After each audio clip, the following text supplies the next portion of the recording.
Gloria al Señor. Dios les bendiga, hermanos. Muy buenos días. Espero que se encuentren bien. Yo un poco desarrollando ya mi garganta con el cambio de clima, hermanos, pero estamos bien. De verdad que estoy eternamente agradecido por el privilegio que Dios me regala de venir a compartir con ustedes la palabra de Dios y agradecerle al pastor José Escobar, a su familia, al equipo de trabajo también por darnos la cobertura, hermanos, y prestarnos el púlpito. No esto, hermanos, esto se llama atril, esto se llama púlpito. Disculpe que yo sea así, pero como me gusta enseñar siempre, me gusta, ¿verdad?, dar algunas lecciones cuando de eso se trata. Pero también gracias a ustedes, hermanos, por darme el honor de estar aquí junto a ustedes para poder explicar un poquito de la palabra de Dios. Un saludo especial desde Estanzuela, de mi familia y toda la congregación, hermanos. De verdad que les tenemos mucho aprecio, más del que usted se puede imaginar. Y también decirles, hermanos, una aclaración de que, como bien decía la publicidad que habían hecho, es un preámbulo nada más de la Semana Santa, hermanos.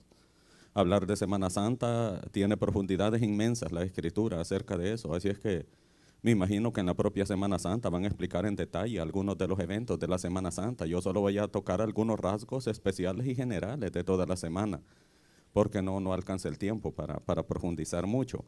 Mas, sin embargo, hermanos, vamos a hacer lo posible de que al menos los aspectos más relevantes queden claros en este día. Así es que póngase de pie, por favor, si a usted le parece bien, y vamos a ir a la palabra del Señor para ver la primera parte, hermanos, porque vamos a dividir en dos partes, ¿verdad?, la enseñanza de este día. ¿Qué es la Semana Santa? Esa es la pregunta que vamos a responder, hermanos. ¿Qué es la Semana Santa? ¿Qué significado tiene? Pues, porque ya escuché que les preguntó el pastor aquí, ¿qué es la Semana Santa? ¿Dónde comienza? El Domingo de Ramos. Y usted, así dijeron varios, ¿verdad que sí, hermano? Ya va a ver si su respuesta fue buena o fue mala, de acuerdo a la Biblia. Y dijeron, ¿y dónde termina? Domingo de Ramos, Domingo de Resurrección. Ya vamos a ver, hermanos, que la Biblia hable, no yo, que la Biblia hable, porque esa es la verdad y la única verdad absoluta. Así es que ya vamos a ver. Abra su entendimiento, hermanos, abra su corazón, porque queremos aprender todos juntos. Vamos a leer ahí en 1 de Corintios, capítulo 5, versículos del 7 al 8. 1 de Corintios, capítulo 5. Versículos del 7 al 8. ¿Qué es la Semana Santa? Cuando usted lee, hermanos, allá en Zacarías 9:9, usted ve que se está anunciando algo que le conocemos nosotros como la entrada triunfal. Si el tiempo nos da, le voy a explicar un poquito acerca de eso para que quede claro también ese aspecto. Pero primero vamos a ver cuál fue el origen, hermanos, dónde comenzó. Vamos a ver si comenzó en el Domingo de Ramos o fue en otra fecha que dio inicio la Semana Santa. Muy bien, lo leemos todos juntos. 1 de Corintios, capítulo 5, versículos del 7 al 8. Lo leemos todos juntos. Dice así la palabra de Dios en el nombre del Padre y del Hijo y del Espíritu Santo. Amén. Limpiaos pues de la vieja levadura para que seáis nueva masa, sin levadura como sois, porque nuestra Pascua, que es Cristo, ya fue sacrificada por nosotros. Así que celebremos la fiesta, no con la vieja levadura, ni con la levadura de malicia y de maldad, sino con panes sin levadura, de sinceridad y de verdad. Oramos, Señor, te damos gracias por el privilegio que nos regalas de ver un nuevo amanecer, Señor, oportunidad que ya muchos no tuvieron, pero nosotros, Señor, aquí estamos, lo cual implica, Dios, que tú tienes, Señor, un propósito en el cual todavía nos quieres seguir usando en esta tierra. Dios, esperamos que seamos nosotros los que entendamos, Señor, el propósito que tú tienes para nuestra vida, para tratar de cumplir tu voluntad, Señor. Oro por cada uno de mis hermanos aquí presentes esta mañana para que tú, Señor, les bendigas, les respaldes, Señor, les ayudes en sus adversidades, les ayudes en todos los aspectos de la vida. Y también, Señor, queremos decirte que venimos con un corazón en humildad, Señor, y en contrición, porque te hemos fallado, porque a cada rato pecamos, Señor, de cualquier manera. Y por eso queremos pedirte perdón en arrepentimiento, porque queremos, Dios, estar en comunión contigo. Te suplicamos, Señor, que no veas la falta de tu pueblo, sino la súplica de ellos, Señor, pidiéndote perdón. Oramos también, Señor, por nuestro pastor general, por el equipo de trabajo de nuestra iglesia central, por la nación de Israel, para que le bendigas, por Jerusalén, para que le des la paz, por paz en nuestros corazones y por tu pronto regreso por nosotros. En el nombre de Cristo Jesús. Amén y amén. Pueden sentarse, hermanos. ¿Qué es la Semana Santa? Primero le voy a explicar un poquito de lo que no es la Semana Santa. Le voy a decir lo que no es la Semana Santa. La Semana Santa, hermanos, no es una semana de vacaciones donde usted se va a pasear con su familia, a los parques, a la playa, y a divertirse. Eso no es la Semana Santa. La Semana Santa no es como la tradición, la iglesia tradicional, la iglesia católica lo ha enseñado por muchas generaciones, de que es vestirse de morado, salir a un Vía Crucis cada viernes en el cual es prohibido comer carne, y que en cada Vía Crucis lo que se celebra son 14 estaciones y 3 caídas de nuestro Señor Jesucristo con su cruz a cuestas, dicen ellos. Y nosotros nos vamos tragando, hermanos, todas esas cosas antibíblicas y las vamos dando por sentadas como que fuera la realidad, porque no vamos a la Escritura a ver qué es lo que dice. Se acostumbra también por la tradición que durante la Semana Santa, que no es la Semana Santa, hacer compromisos que hacen las personas, dicen promesas, ellos le llaman que tienen que hacer algo para poder ganar la gracia de nuestro Dios durante la Semana Santa, y hacen un montón de sacrificios. Algunos se van de rodillas, que llegan hasta el altar de la Iglesia Católica chorreando sangre de sus rodillas, y creen que con eso ellos ya han cumplido porque habían hecho una promesa, que tenían que hacer esa penitencia, como le llaman ellos, y eso tampoco es la Semana Santa. La Semana Santa no es hacer alfombras, hermanos. La Semana Santa no es rezar 33 credos a las 12 de la noche del Viernes Santo. Todas las cosas que usted, si viene del abolengo católico, en algún momento las practicó, no son la Semana Santa. Y yo más que ustedes las practiqué por mucho tiempo, hermano. Gloria a Dios que de allí me sacó el Señor, porque por años fui sacristán de una iglesia católica y por lo tanto sé al pie de la letra todos los rigurismos con que se trata eso, a la luz de los dogmas, hermanos, a la luz del catecismo y las encíclicas papales que han enseñado todo eso, pero eso no es la Semana Santa. Entonces, hermanos, la Semana Santa, ¿qué es? Ponga atención a esto. La Semana Santa no es de origen católico. La Semana Santa no es de origen cristiano evangélico. La Semana Santa es de origen judío. Y por lo tanto, para entender qué es la Semana Santa, la debemos de estudiar desde la perspectiva, desde el punto de vista del judaísmo. Si usted la estudia desde otro punto de vista, va a ir en error en la interpretación y en el significado de la Semana Santa. ¿Qué es la Semana Santa? Mire lo que dice el versículo 8 que acabamos de leer.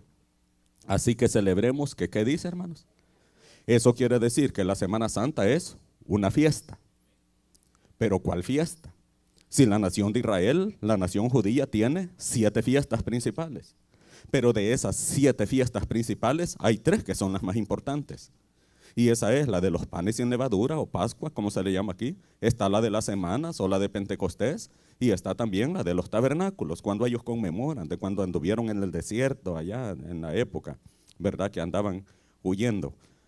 Entonces, hermanos, ¿cuál de esas 3 fiestas más importantes es? Vamos a ver lo que dice Deuteronomio 16:16. Allí están establecidas las 3 fiestas. Y vamos a ver cuál de esas 3 es la fiesta de la Semana Santa o la fiesta de la Pascua. Mire cómo dice Deuteronomio 16:16. Allí está en las pantallas, hermanos, si usted quiere leerlo más directamente. Dice: 3 veces cada año aparecerá todo varón tuyo delante de Jehová tu Dios en el lugar que él escogiere, en la fiesta solemne de los panes sin levadura, en la fiesta solemne de las semanas y en la fiesta solemne de los tabernáculos. Y ninguno se presentará delante de Jehová con las manos vacías. Vaya, comience por la parte final. Ninguno se presentaba delante de Jehová con las manos vacías. Siempre llevaba holocausto, ofrenda de paz, perdón de pecado, por lo que fuera. Siempre tenía que llevar algo. Pero ¿cuál de esas 3 fiestas es la Semana Santa?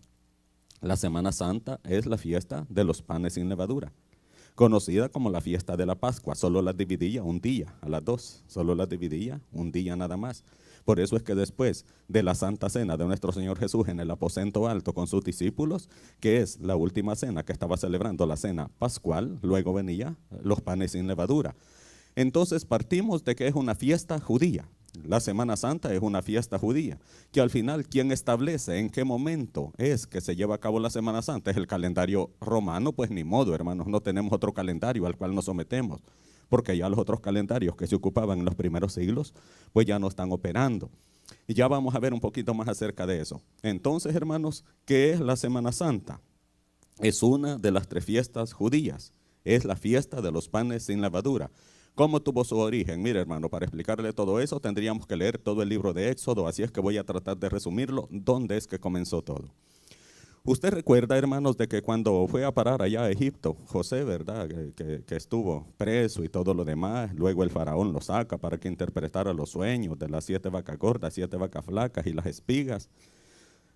En ese momento él estaba con un faraón que lo quería mucho, eran amigos y por eso lo puso como el segundo al mando de todo el imperio egipcio, pero solo pasaron así 30 años. Él llevó a toda su familia desde Canaán para que fueran a vivir a los valles de Gosén en Egipto. Pero eso solo duró 30 años. A los 30 años murió el faraón y surgió un faraón que no quería a José. Era enemigo de él. Entonces lo sometió bajo esclavitud durante 400 años. Es decir, 430 años después, entonces el Señor manda a libertar al pueblo escogido, al pueblo de Israel. Por medio de Moisés, usted ya conoce la historia, que es el corazón del faraón estaba endurecido. Entonces el Señor le decía, anda a decirle tal cosa. Si no quiere, le decía a Moisés, vos anda a decirle, yo le voy a endurecer más el corazón para que te diga que no. Hasta que llegó un momento, hermanos, en que mandó las plagas, las 9 plagas primeras, hermanos, que le hicieron mucha afectación al imperio egipcio, pero aún así no se decidía el faraón a dejarlos ir del yugo de esclavitud en que los tenía. Entonces el Señor mandó una 10ª plaga. La 10ª plaga es la muerte de los primogénitos, tanto de las personas como de los animales. Pero le dice el Señor a Moisés, decirle a todo mi pueblo, de que maten un cordero de 1 año, que agarren un hisopo. Un hisopo es un arbusto de este tamaño, hermanos, no es con que le saque el cerumen a sus niños usted. Un hisopo es un arbusto que nace en los bordos, en los paredones, en los lugares húmedos. Porque se tenía que hacer todo al pie de la letra, hermanos. Si ellos fallaban en un detalle, ya no era la Pascua, ya no era la fiesta de la Pascua.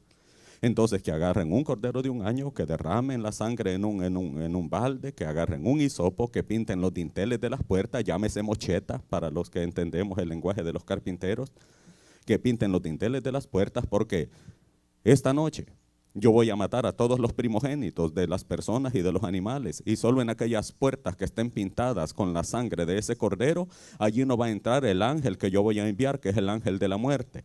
Y los que obedecieron, pues pintaron eso, los demás no lo hicieron, de tal forma que cuando desciende el ángel de la muerte, iba pasando, iba matando a todos los primogénitos. Y se oían los llantos en Ramá, dice la Biblia, en otras partes, de todos aquellos que estaban viendo cómo estaban muriendo su hijo primero, que habían tenido, el hijo varón. Pero en aquella casa donde estaba pintado el dintel de la puerta con la sangre de ese cordero, el ángel hacía esto, ¿ve? Y pasaba por alto de esa casa y seguía en las demás casas. Luego había otra casa con el dintel pintado, volvía a levantarse, de tal forma que eso significa la Pascua. Eso significa la Semana Santa, es decir, pasar por alto, pasar por alto. Eso se convirtió en una fiesta porque el Señor, aparte de esas instrucciones, les dice también, y diles que el cordero al que le han sacado la sangre, lo van a asar, no van a hacer sopa, no lo van a hacer frito, lo van a hacer asado en fuego y lo van a comer con hierbas amargas. Mientras está pasando el ángel de la muerte matando a todos los primogénitos, ellos van a estar comiendo, porque eso es la Pascua. La Pascua es pasar por alto, pero luego estar nosotros simbolizando el sacrificio, que solo era la sombra, solo era una figura de lo que iba a pasar en el futuro. Y el Señor les dice, y eso van a hacer a lo largo de allí, de generación en generación, que cada vez que se llegue esta época, ya les voy a decir cuál era esa época, tienen que matar un cordero pascual. Por eso, ¿qué es lo que comió nuestro Señor Jesús en el aposento alto con los discípulos? Cordero. Bebió 4 tipos de vino, porque eso casi nadie se lo enseña. Fueron 4 copas, 4 tipos de vino en la cena pascual allá en ese aposento. Y el cordero era asado en fuego y con hierbas amargas. Y durante el milenio, cuando venga Él y nosotros seamos sus cogobernantes como la esposa del cordero, y que vamos a estar distribuidos en distintas ciudades gobernando con Él durante el reino milenial, ¿cuál va a ser la comida principal durante el milenio? Cordero asado. Porque nuevamente vamos a volver a celebrar la Pascua con el cordero asado, con hierbas amargas, y allí no la va a sentir amargas usted, hermano, la va a sentir ricas, porque en la presencia de ella hay plenitud de gozo. Así es que algunos están diciendo que horrible, yo que hamburguesas y pollo iba a haber, ¿no? No, hermano, es cordero asado. Pues bien, ¿cómo es que sucede eso? Póngame atención, no me pierda el hilo, hermano. En el año 1438 a.C., en el año 1438 a.C., se lleva a cabo la 10ª plaga allá en Egipto, la muerte de los primogénitos. Era una noche de luna llena. Por eso es que usted ve que en todas las Semanas Santas la gente dice, mira qué bonita está la luna, vos hay luna llena. Pues sí, sí es Semana Santa, hermano, si es que así ha quedado establecido. Y la Semana Santa siempre es movible, hermanos, de acuerdo al calendario que nosotros trabajamos. Por eso la Semana Santa siempre puede caer entre el 14 de marzo y el 14 de abril. No puede caer fuera de esos límites de tiempo. Siempre entre el 14 de marzo y 14 de abril, el mes del Nisan, como le dicen allá, que es un mes judío. Pues bien, hermanos, como es una fiesta, entonces se tiene que seguir celebrando como una fiesta. Porque cuando algo aparece como fiesta en el inicio de la Biblia, se va a mantener como fiesta a lo largo de toda la Biblia, pero cumpliendo todo lo que allí dice que se tiene que hacer. Y en esa noche, hermanos, ellos salen y de allí en adelante recogen todo el oro que les dice el faraón. Déjenlos ir cuando ya estaba con el niño de él muerto, ¿verdad? Déjenlos ir, denle oro, que se vayan, que vayan a adorar a su Dios. Y usted ya conoce la historia, que con ese oro después el hermano mayor de Moisés, ¿verdad? Hace un becerro de oro junto con todo el pueblo. Lo están adorando mientras él recibe las tablas de la ley en el monte Sinaí. Cuando él regresa, ve que están en el bacanal, en orgías y todo allí. Su propio hermano es el sacerdote, la raza sacerdotal de la nación de Israel. Y él, de tan enojado que está, quiebra las tablas de la ley y comienza a moler con unas piedras el becerro de oro, hermanos, y después hace una horchata y les da que se lo beban a ellos mismos, todo. Por si lo estoy retando a que lea, hermanos, todos esos pasajes del Éxodo. Y ahí, hermanos, de ahí en adelante venían celebrando la cena pascual, es decir, lo que hoy conocemos como la Semana Santa. Pues bien, eso trascendió, hermanos, de cultura en cultura, de generación en generación, hasta que llegó un momento que, como Dios les había dicho al pueblo de Israel que ellos tenían que adorarlo y servirlo solo a Él cuando entraran a la tierra prometida y que no tenían que irse en pos de dioses satánicos, es decir, de los Baales, pero Israel hizo todo lo contrario. Comenzó, hermanos, a trabajar de corrido. Todo el tiempo no descansó. El 7º año la tierra desobedeció, porque lo hacían, porque los otros que adoraban a otros dioses así lo hacían. Y ellos le servían a Jehová, pero también le servían a los Baales. Algo que Satanás quiere en la actualidad que usted haga, hermanos, que venga al culto aquí, pero que le sirva al diablo allá afuera. ¿Verdad? Él está feliz de que usted venga al tabernáculo de Houston, hermano. Siempre y cuando también le sirva a él y lo adore allá afuera, ¿verdad? Y esté en esa mezcolanza. Entonces, al ver que estaba sucediendo eso, el Señor lo lleva en cautiverio durante 70 años al imperio babilónico. Eso sucede en el año 605 a.C. El rey Nabucodonosor, después de haber ganado una batalla en un lugar que se llama Carquemis, donde aplasta al ejército de Egipto, hermanos, bajo la dirección de un faraón que se llamaba Necao II. Entonces él, de feliz que había ganado esa batalla, y le acababan de avisar que su papá, Napobolazar, allá en Babilonia, había muerto, de tan feliz que él iba a ser el rey, incursiona a Jerusalén, se lo lleva en el 605, donde iba Daniel y sus amigos, luego en el 596, donde se lleva a Ezequiel y otro montón de gente, y luego en el 586, donde hace la última incursión, destruye el templo de Jerusalén, destruye sus muros, destruye la ciudad completa y deja solo a los ancianitos y a aquellas personas que no le podían producir como esclavos allá en Babilonia. Transcurren 70 años. Ponga atención, hoy sí ya voy a ir entrando. ¿Dónde es que comienza esto de la celebración de la Semana Santa, tal cual como nosotros la conocemos? Hasta ahorita solo le he dicho el origen, que se originó con la Pascua, en la primera cena del cordero que mataron, la noche de la muerte de los primogénitos, en la 10ª plaga de Egipto. Pues bien, cuando habían transcurrido 70 años, que es lo que Dios había dicho, que iban a estar en el cautiverio babilónico, los israelitas, los del reino del sur, los de Judá y Benjamín, hermanos, no los del norte, ellos ya más de 100 años antes habían sido prácticamente destruidos en esclavitud por Asiria. Estamos hablando del reino del sur. Pasan los 70 años y entonces Babilonia es vencida por una alianza de dos naciones potentes de la época, que era Media y Persia, el imperio medo-persa, con Ciro el Grande en Persia y con Gubaru o Darío el Medo en Media. Hacen una alianza para poder conquistar al imperio babilónico, hermanos, y una noche señalada, pues ellos incursionan por los sótanos que se formaban por el río Éufrates, porque el río Éufrates pasaba justo debajo de la gran Babilonia de Nabucodonosor, ¿verdad? Y cuando estaba uno de sus nietos allí gobernando, de hecho, que no era el rey verdadero, sino que era su papá, que se llamaba Nabónido, que se había ido a Teima, allá en Arabia, a un lugar paradisiaco, y dejó a su hijo que cuidar allí. Pero este hijo se enloqueció, hermano, se le subió la viruta al cerebro con el poder, como suele sucederle a todos los que tienen un poquito de poder. Y se le subió eso y manda a traer todos los utensilios sagrados del templo que Nabucodonosor, su abuelo, había llevado cuando incursionó en Jerusalén. Se pone a beber vino en esos utensilios sagrados, que eran 5.400, hermanos, esos utensilios, ¿verdad? Los saca, comienza a beber él con 1,000 de sus príncipes invitados, con sus esposas, con sus amantes, las concubinas. Y entonces eso no le pareció bien a Dios. Y aparece aquella famosa mano de hombre, hermanos, escribiendo en la parte del encalado de la pared del palacio del rey. Y escribe en arameo una frase que es Mene, Mene, Tekel Uparsin. Ya le expliqué 5 capítulos de Daniel solo con eso, hermano. Solo con esa frase. Entonces, hermanos, allí le estaba diciendo Dios, mira, como no respetaste, profanaste todo lo que era mío. Entonces ahora te voy a matar. Ha sido pesado tu reino, fue encontrado falto. Le pongo fin esta noche. Y lo mató el Señor. ¿Quién lo mató? El imperio medo-persa que los estaba conquistando. Esa noche comienza a dominar el nuevo imperio. Y allí estaba Daniel. Cuando había transcurrido un año, oiga hermano, un año había transcurrido del nuevo imperio que estaba gobernando, cuando Dios toca el corazón de Ciro el Grande, el gran conquistador Ciro. Y le dice, ya transcurrieron 70 años que yo había dicho que iba a estar mi pueblo en esclavitud aquí. Ya pagaron el precio. Ahora emití un decreto, Ciro, de que regresen a su tierra. Viene Ciro, emite un decreto, lo guarda y se traspapela. Ahí está. Después lo encuentra Darío y dice, bueno, y este decreto no se cumplió. Le voy a ratificar, le damos el ok para que se cumpla.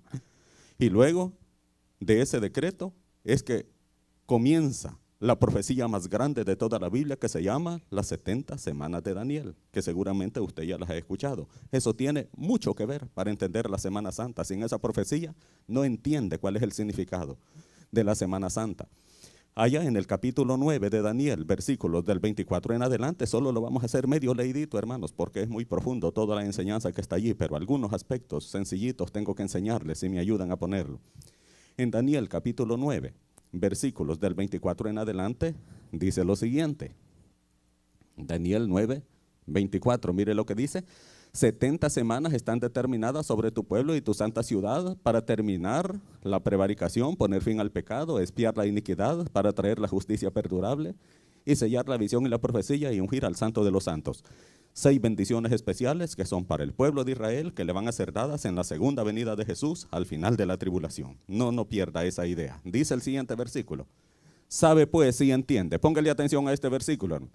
Sabe pues y entiende que desde la salida de la orden para restaurar y edificar Jerusalén, desde la salida de la orden hubieron 4 decretos, pero solo uno de esos 4 decretos era el que establecía que eran para que fuera alguien a edificar los muros y la ciudad de Jerusalén, porque ya había sido dado un decreto donde salía un hombre que se llamaba Zorobabel para que fuera a reedificar el santuario y el templo allá en Jerusalén. Ya había salido otro que mandaba a Esdras para que fuera a restablecer la adoración que se iba a hacer en ese nuevo templo, pero los muros todavía seguían destruidos. Entonces se levanta Nehemías, que era el copero del rey en esa época, del rey Artajerjes, y entonces una tarde se presenta él a servirle el vino y va con el rostro todo triste, y el rey le pregunta, ¿qué te pasa? Le dijo, ¿estás enfermo o qué? Y él, con mucho miedo porque sabía que lo podía matar, le dice de que como no voy a estar triste, si allá los muros y la ciudad de mis padres, allá todo está en ruinas, porque Nabucodonosor los dejó destruidos cuando llegó a traer en esclavitud. ¿Y qué pedís? Le dijo, quiero ir a reconstruir eso. Le dice, está bien, le vamos a dar el aval al decreto de Ciro, hoy yo le doy el aval para que vos vayas a reconstruir. ¿En qué fecha estaba sucediendo eso, hermanos? Eso sucedió el 4 de marzo del año 444 antes de Cristo. Póngale atención, 4 de marzo, 444 antes de Cristo.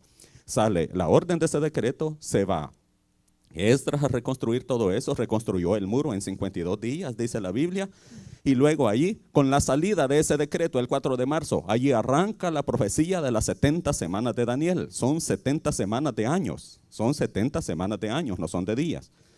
Entonces estábamos hablando de 490 años, pero dice el siguiente versículo, mire, póngale atención, quiero aterrizar para ver dónde comienza la Semana Santa, hermanos, que nosotros celebramos, eso le estoy explicando. Dice, después de las 62 semanas, ya van 62 de las 70, dice, después de las 62 se quitará la vida. Pero digamos la parte final del 25, es que me faltó la parte final para agarrar el contexto correcto.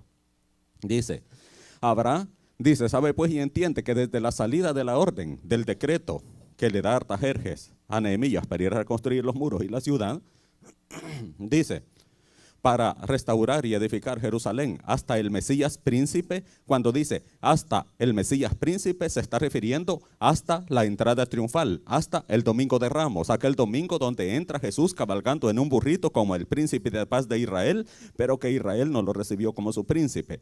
Hasta el Mesías príncipe se refiere al domingo de Ramos, como nosotros le conocemos. Luego dice, habrá 7 semanas y 62 semanas. ¿Cuánto es eso? Son 69 semanas de años, ¿verdad? 483 años. 69 por 7, 483. Quedan 7 semanas, años que no se han cumplido, que es una semana, la semana 70. Esa es la semana de la gran tribulación, los 7 años de tribulación. El día que él entra cabalgando en un pollino hijo de asna en Jerusalén, hermanos, ese día se paraliza el reloj profético de Dios y comienza un valle profético, comienza un paréntesis en la historia que es el programa de la iglesia, es la era de la gracia o la era del hombre, como usted le quiera llamar, hasta el día del arrebatamiento de la iglesia. Sigue diciendo el versículo, habrá 7 semanas y 62 semanas y se volverá a edificar. Hay un punto y coma. Eso lo lanza de regreso al pasado. Se volverá a edificar la plaza y el muro en tiempos angustiosos. Eso quiere decir que en la época de que Nehemías estaba reconstruyendo el muro, allá venía Tobías y venían otros y le hacían la vida de cuadritos. Ese muro que estás haciendo no sirve. Una zorra pasa caminando y te lo va a derrumbar. ¿Y cómo, hermano, si tenía 9 metros de ancho y tenía 12 de alto y era 25 kilómetros a la redonda? Pero siempre había oposición, siempre es así. Entonces, hermanos, dice que fue en tiempos angustiosos, pero pasó. Aquí viene la clave, versículo 26. Y después de las 62 semanas, no dice en las 62 semanas, porque ya sumamos 62 más 7, son 69. Si vamos a hablar en términos correctos sería, y después de las 69 semanas, y las 69 semanas de años terminan justo el domingo de Ramos, el 29 de marzo del año 33 de nuestra era, 29 de marzo. Es que, hermanos, para eso, cuando doy este tipo de clases en el seminario, estamos con calculadora, haciendo cuentas para que vean la perfección de la profecía más grande de toda la Biblia. Entonces, el 29 de marzo del año 33 de nuestra era fue la entrada triunfal.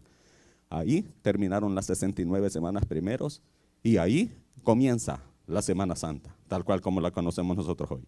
Es cuando finalizan las primeras 69 semanas de las 70 semanas que ha profetizado el Señor a través del profeta Daniel. Dice el versículo. Dice, después de las 62 semanas se quitará la vida al Mesías. Eso ya es la Semana Santa.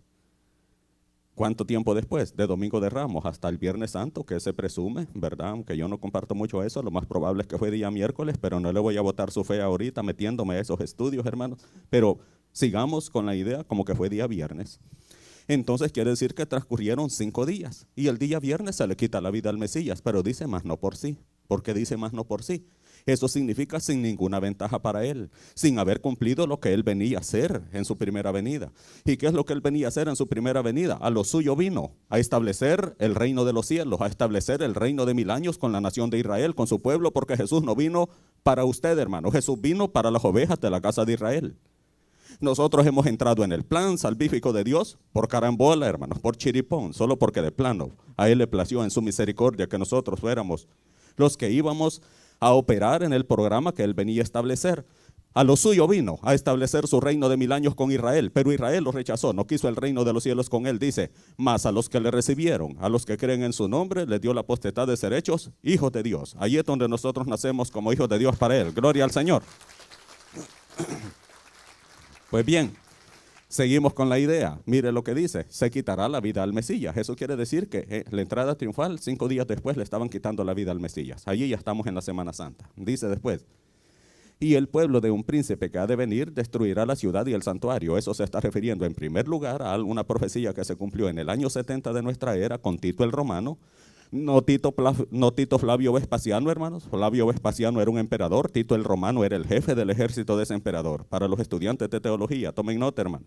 No es Tito Flavio Vespasiano, no cometa ese error. Era Tito el Romano, un tipo del anticristo. En el año 70 incursiona Tito el Romano con su ejército cuando Flavio Vespasiano ya no es emperador y él queda como el nuevo emperador, Tito el Romano. destruye el templo. Se cumple la profecía de Jesús en ese momento cuando les dice a los discípulos: aquí no quedará piedra sobre piedra que no sea destruida. Y Tito con su ejército, como las vetas que estaban entre las rocas que construían la pared del templo, que eran de 2 toneladas cada piedra, habían vetas de oro. Entonces él le dio fuego para que se derritiera todo el oro, y a medida se iba derritiendo, todas las piedras iban cayendo y él se llevó el oro.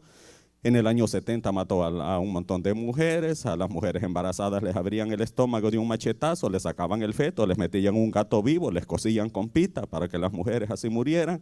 Todo eso sucedió en el año 70. Es el pueblo de un príncipe que ha de venir. Entonces, dice allí, como ese es un tipo del anticristo, ¿de dónde va a surgir el anticristo? Del pueblo de un príncipe que ha de venir, porque Tito el Romano es un tipo del anticristo que va a surgir en el futuro. Y su fin será con devastación. Versículo 27. Hacia ahí terminamos, hermanos, y luego regresamos al pasaje en el que comenzamos. Dice: y por otra semana, la semana de la tribulación, que todavía no ha comenzado, pero que está a punto, hermanos. Estamos en la era final de la iglesia. Tarde o temprano suena la trompeta y nos vamos con el Señor. Dice: y por otra semana confirmará el pacto con muchos. Vaya, ya ve que el príncipe que ha de venir se refiere también al anticristo, que es el único que va a traer la paz entre Israel y los palestinos y los árabes. Dice: y a la mitad de la semana se hará cesar el sacrificio y la ofrenda. Es la mitad de la gran tribulación. Después, con la muchedumbre de las abominaciones, vendrá el desolador, el anticristo, hasta que venga la consumación y lo que está determinado se derrame. Muy bien, hermanos, espero al menos haberme dado a entender un poquito cómo es la cronología para llegar a la Semana Santa. Eso es lo que conocemos nosotros como la Pascua. Es la semana de la Pascua, que nació. ¿En qué año fue que nació, hermanos? 1438 antes de Cristo. La noche en que fueron muertos los primogénitos con la 10ª plaga allá en Egipto. Allí nació. Ese es el origen. ¿Cómo fue establecida? A través del cumplimiento de la profecía de las 70 semanas de Daniel, que culmina el 29 de marzo del año 33 con la entrada triunfal de nuestro Señor Jesús cabalgando en un burrito allá en Jerusalén.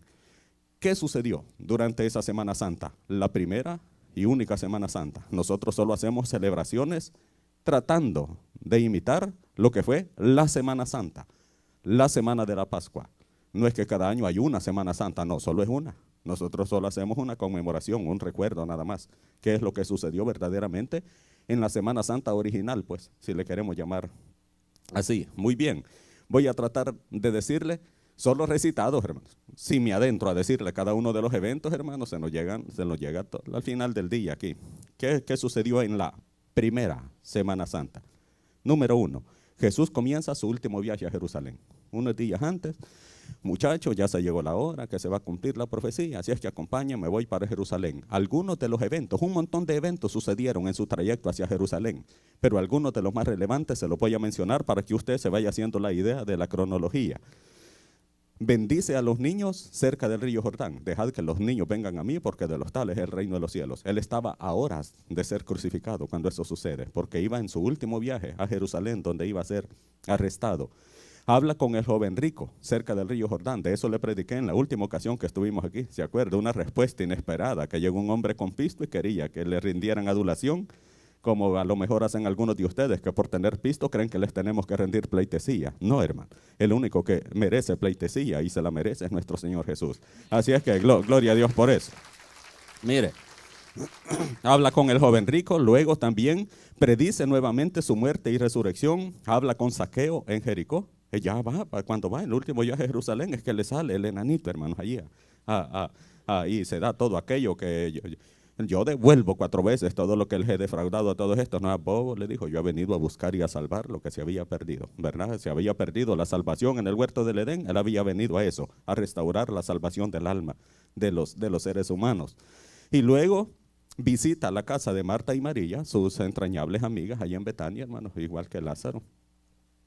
Y luego comienza la Semana Santa. Allí es donde comienza, hermanos, el domingo 29 de marzo del año 33 se da la entrada triunfal. Solo le voy a ir diciendo las citas para que usted después vaya al video, agarre la Biblia y vaya a ver que es cierto, que no es una película de vaqueros que le venía a contar, hermano.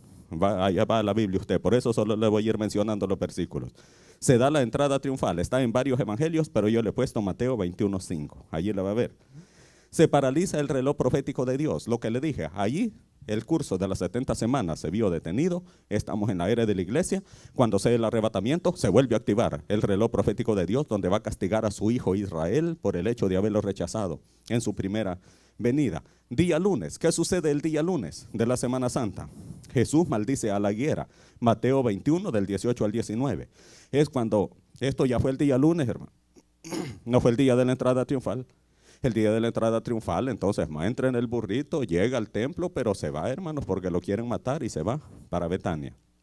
El día lunes, cuando va de regreso para el templo, él lleva hambre y ve una higuera y le va a buscar frutos. Esa higuera representa a la nación de Israel. En la parábola de la higuera de Mateo 24, 31, la higuera no representa a Israel. No representa a Israel, hermanos, le digo eso porque cuando le explican algo así no lo crea, ¿verdad? No tengo el chance para explicárselo. Pero ese mismo día hace la maldición de la higuera. Usted ya conoce que cuando no le haya frutos la maldice y los discípulos dijeron, no pasó nada, vos mira con la maldición. No, si la maldición dice la Biblia que le cayó a las raíces, porque las maldiciones de Dios así son, hermano.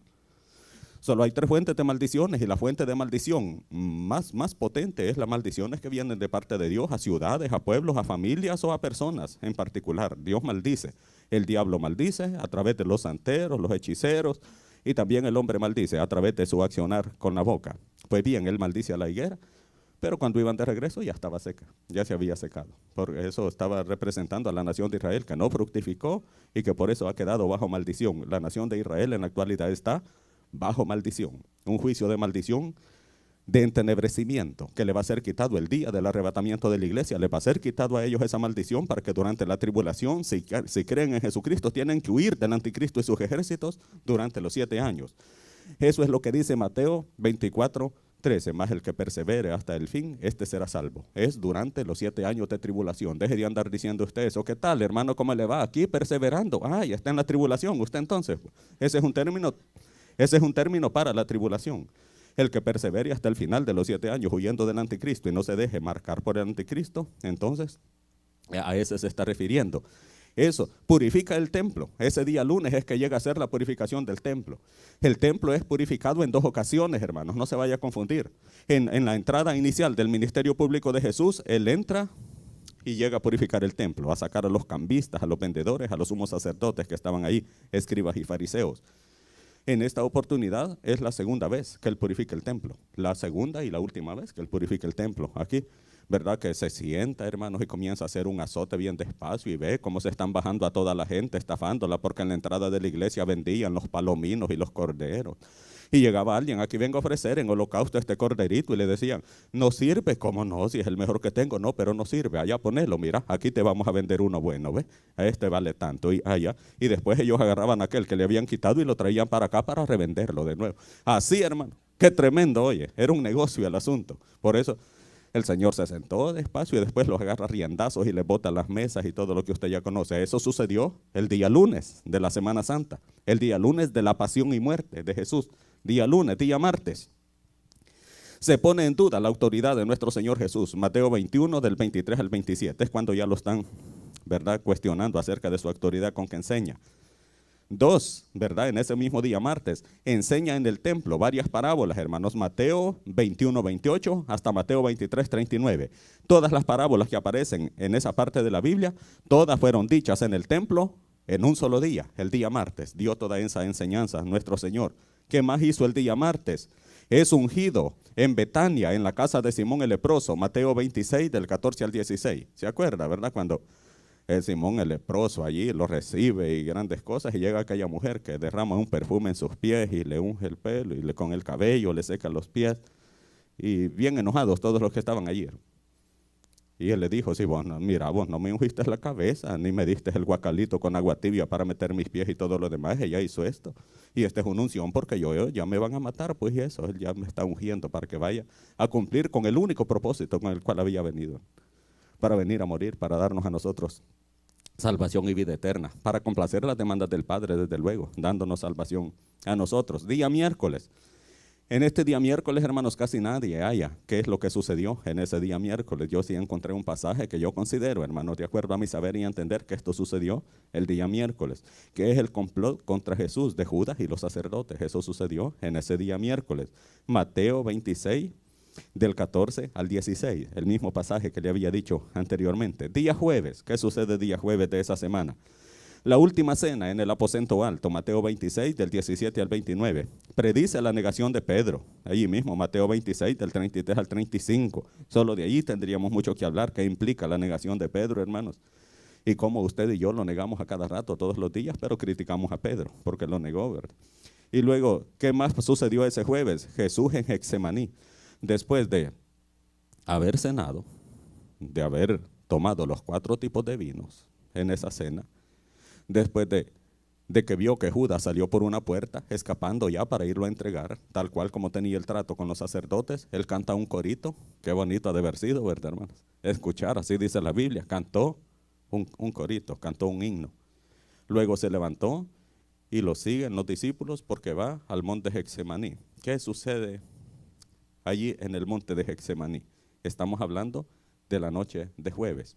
Deja a los discípulos él y les dice, velad, vigilad, les dice, oren conmigo. Y él se va y se arrodilla y comienza a orar. Dice la Biblia que él comienza a sudar gotas de sangre. ¿Ha visto ese pasaje? ¿Sí? Comienza a sudar gotas de sangre. Porque allí lo que sucede es lo siguiente, hermanos, es un proceso químico que se da dentro de una persona que está en un estrés al extremo, valga la redundancia, que está a punto de explotar. Los vasos sanguíneos se comienzan a explotar, que están cerca de las glándulas sudoríparas, debajo de la piel. Todos los vasos sanguíneos comienzan a explotarse y se revuelven con el sudor. Y comienza a salir por los poros sangre con sudor. Por eso dice que eran gotas como de sangre, porque era sangre revuelta con sudor. Eso, para los que son médicos no me van a dejar mentir, ese proceso se llama hematidrosis. Hematidrosis, ese es el nombre que se le da a ese fenómeno que sucede. Es tanto el dolor, hermanos, y por eso le dice, Padre, ¿será posible que pase de mí esta copa? La copa de la ira de Dios, hermano, rebosando de ira de Dios que iba a caer sobre él en la cruz. Y el Padre se queda callado. No contesta nada y le dice, más no se haga mi voluntad sino la tuya. Él sabe que a eso ha venido y que tiene que cumplirlo, la sumisión absoluta a la voluntad del Padre. Eso quiere decir, hermanos, que hubo mucho sufrimiento. Noche de jueves para amanecer viernes. ¿Qué sucedió ahí? El arresto y juicio de Jesús. Híjole, hermano. Yo hice un estudio, fíjese, acerca de eso, hermanos, y yo considero que me tardaría para explicar el juicio y arresto de Jesús, porque como yo soy abogado, por misericordia de Dios y notario, hermanos, me sale bien fácil estudiar todo lo injusto del juicio de Jesús. Y yo considero que me tardo como unas 10 horas más o menos en dar una enseñanza solo acerca de cómo fue el juicio de Jesús y sus anomalías. Pero solo le voy a decir unos datos que son sencillitos, fáciles de entender. Fue arrestado a una hora, que ya la ley no lo permitía que fuera arrestado. Tenía que reunirse el Sanedrín, que era como la Asamblea Legislativa de Israel, la máxima autoridad, por lo menos la mitad más uno, eran 71 hombres, pues al menos la mitad más uno. No se reunió ni siquiera la mitad de esa noche para juzgarlo. Era prohibido juzgar de noche.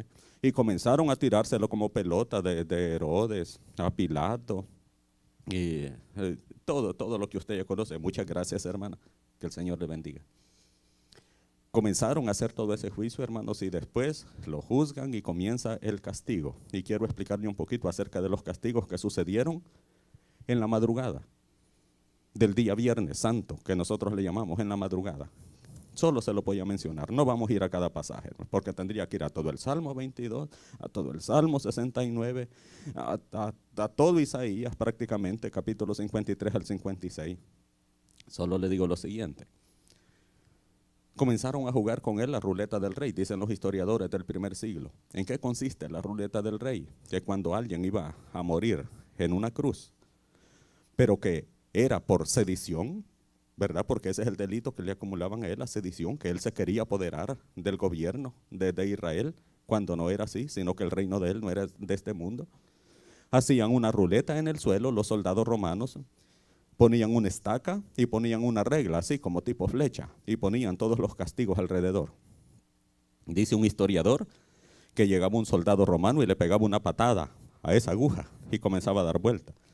Si se detenía donde decía bofetada, entonces iban todos los soldados y con la mano extendida le pegaban a Jesús.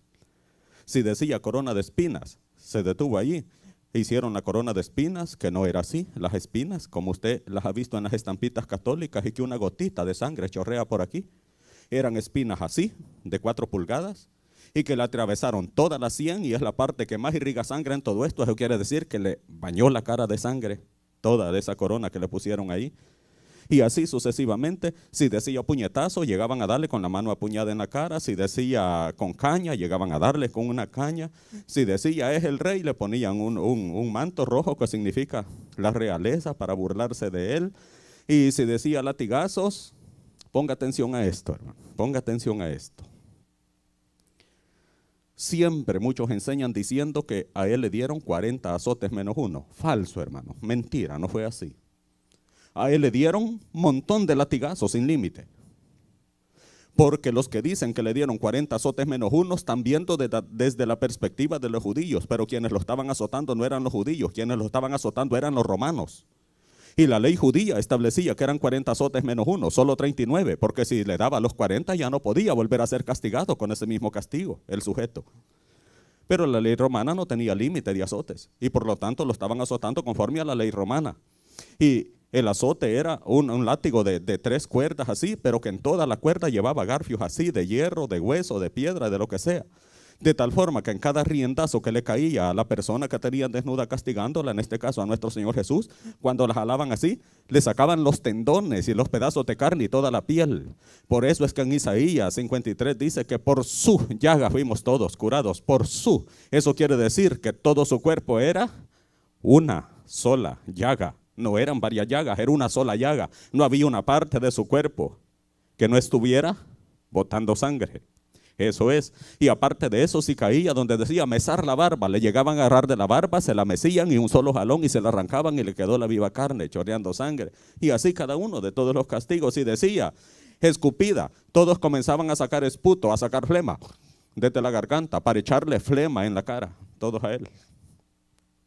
Eso sucedió en la madrugada del día viernes. Después de eso, se lo llevan. Hay muchos más castigos, hermano. Hay muchos más castigos. Solo le dije que unos poquitos le iba a mencionar. Para hacerle conciencia nada más de que vale la pena respetar a nuestro Señor Jesús. Por todo el sufrimiento que Él tuvo. Fue un sufrimiento, hermanos, al extremo. Por eso no me venga con el cuento usted que, ay, que yo qué sufrimiento, no voy a ir al culto. ¿Y por qué? Porque se me cayó la uña postiza. Mire, no friegue, no invente. Mientras pueda moverse y caminar, usted tiene que buscar a Jesucristo por gratitud, por todo lo que Él hizo por nosotros, hermano. Pues bien, lo juzgan ilegalmente, se lo llevan al Gólgota, al Valle de la Calavera. Aparece Simón de Cirene, otra gran enseñanza de la de Simón de Cirene allí. Ese sí que de plano pasando iba, mira, y le subieron la cruz de Jesús ahí para que le ayudara.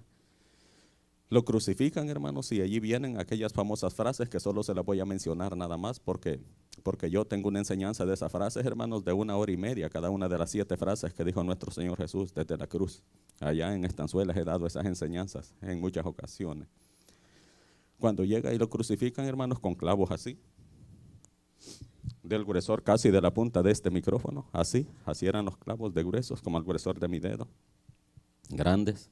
Se las pusieron aquí, no aquí, porque de aquí no resistía, se rompía así rápido la mano y se caía. El crucificado era aquí, en medio de los 2 huesos que le pusieron los clavos. Y cuando estaba alguien crucificado, no se imagine una T, sino que imagínese una Y, con los brazos así, hacia arriba, porque se descolgaba con el peso del cuerpo, con los clavos aquí.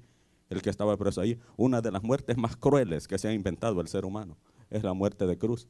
Maldito el que es colgado de un madero.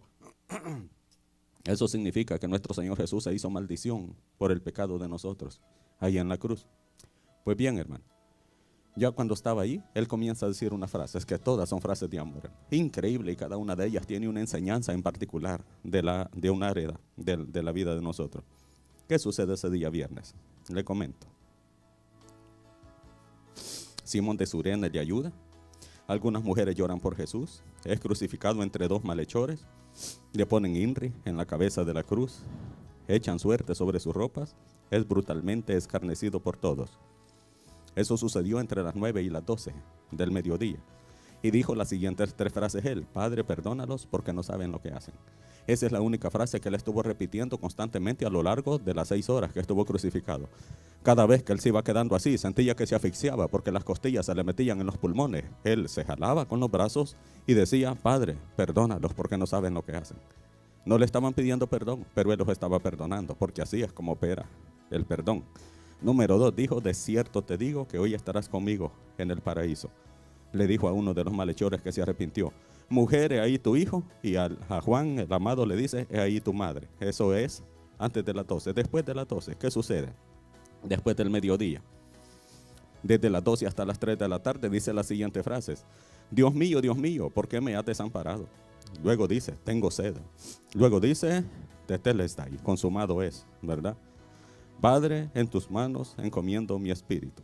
En ese momento, cuando él entrega su espíritu, es cuando exclama y dice: Dios mío, ¿por qué me has desamparado? Porque entonces en una milésima de segundo el Padre se separa del Hijo, algo que desde el inicio de la eternidad nunca había sucedido, porque el Padre se separa para que toda la carga de la ira de él caiga sobre el Hijo por todos los pecados de toda la humanidad. Por eso él le dice: Dios mío, él le decía Padre, pero hoy le dice: Dios mío. Es tanto el dolor que él exclama: Elí, Elí, lama sabactani, y le dice: ¿por qué me has abandonado? Y luego vuelve el Padre nuevamente cuando ha pasado ese instante en comunión con él. Por eso es que al final dice: Padre, ya le vuelve a decir Padre. Ya está nuevamente la Trinidad junta. En tus manos encomiendo mi espíritu. Y entrega su espíritu. ¿Qué sucede en esos instantes? La tierra en tinieblas por 3 horas. Cristo acepta tomar vinagre, el velo del templo se rasgó, la tierra tembló y se abrieron los sepulcros, salieron de los sepulcros, hermanos, literalmente resucitaron un montón de cadáveres ahí. Luego el centurión da testimonio de que verdaderamente él es el Cristo. La gente confundida regresa a sus casas. Los soldados abren el costado de Jesús. José de Arimatea y Nicodemo piden el cuerpo de Jesús y lo embalsaman y lo ponen en una tumba que no estaba estrenada allí en un huerto de José de Arimatea, porque él era multimillonario, hermanos. Para ser miembro del Sanedrín tenían que ser millonarios, inteligentes y casados. Eran los 3 requisitos. Lo preparan para ponerlo en la tumba, hermanos, y cierran el sepulcro con una gran piedra. Y allí termina básicamente todo. En la segunda parte vamos a continuar viendo qué sucede después de eso. Después que queda allí en la tumba, vamos a salir de un montón de dudas. Porque hay un montón de teorías que son falsas. Pero solo hay una verdad, porque solo hay una verdad, la verdad de la Biblia. Y eso básicamente es el origen de la Semana Santa. Entonces ahora usted, cuando le digan que es la Semana Santa, explica todo esto, hermano. Ya allí fácilmente a una persona. Dele un buen aplauso al Señor en esta mañana. Bendito Dios, te damos gracias por tu amor y por tu misericordia. Gracias porque eres bueno, Señor, porque tú viniste a morir por cada uno de nosotros. Si usted está en este lugar y nunca le ha entregado su corazón a Jesús, usted está desperdiciando su vida. No es cuestión de casualidad, es porque Dios lo trajo esta mañana, porque quería que usted tuviera un encuentro personal con Él. No se le resista a la voz del Espíritu Santo. Y usted dice: pero yo ya lo recibí, yo ya hice una profesión de fe. No, hermanos, es que no se trata si ya oró o no oró, sino que se trata de contestar esta pregunta: si usted muriera hoy, ¿para dónde cree que iría su alma? ¿Para el cielo o para el infierno? Si le genera una pequeña duda, eso significa que usted no es salvo, porque el salvo está plenamente seguro de que jamás puede ir al infierno. Si usted tiene alguna duda, no importa cuántas veces haya hecho esa profesión de fe, esta es la mañana en que lo puede hacer verdaderamente, de una vez y para siempre. Solo tiene que decirle algunas palabras a nuestro Señor Jesús, pero dígaselas de corazón, sabiendo que no es la oración la que lo va a salvar, sino que es la fe en Jesucristo, es la gracia de Él la que nos da salvación. Y solo repita esa oración y al final solo le voy a pedir que levante su mano si usted la hizo, solo para seguir orando con usted, ¿verdad? Y darle la bienvenida a la familia de Dios. Solo dígale así a nuestro Señor: Señor Jesús, yo te recibo hoy como mi Señor y Salvador personal. Creo que eres Dios, que moriste en la cruz por mis pecados y resucitaste al tercer día. Perdóname, Señor, soy pecador, soy pecadora. Lo reconozco y me arrepiento de todo corazón. Te invito a mi vida, Jesús, para que cuando muera pueda estar contigo en la eternidad. Si usted hizo esta oración y lo hizo con fe, la gracia de Jesús se ha manifestado en usted y dice la Biblia que hay fiesta en los cielos cuando un pecador se arrepiente, que usted ha pasado de muerte a vida, de muerte espiritual a vida espiritual, y que su nombre es inscrito en el libro de la vida del Cordero. Si usted hizo esta profesión de fe, no le dé vergüenza. Nuestro Señor Jesús no le dio vergüenza estar en una cruz desnudo por usted. Usted no se avergüence de alzar su mano en señal de que hizo esta profesión de fe, porque queremos orar con usted y por usted. ¿Habrá alguien que hizo esta oración por primera vez? Solo levante su mano, no tenga pena. No tenga pena, nadie le va a decir nada, nadie se va a burlar de usted. Solo hágalo con toda confianza. De no ser así, debo de entender que todos ya somos de la familia de Dios y terminamos en oración con nuestro pastor. Padre, en nombre de Jesús, gracias por tu palabra en esta mañana, Señor. Gracias, Señor, por ese sacrificio que has hecho por nosotros en la cruz del Calvario. Señor, ahora con nuestro corazón agradecido, Señor, queremos pedirte que nos despidas en paz, que nos lleves con bien a nuestros hogares, Señor, y a aquellos que nos hemos de quedar al siguiente servicio, Señor, que tu Espíritu Santo nos pueda seguir ministrando el día de hoy. Gracias porque eres bueno. Una vez más te damos gracias por ese sacrificio en la cruz del Calvario. En el nombre de Jesús oramos. Amén y amén. Démosle un fuerte aplauso al Señor en esta mañana.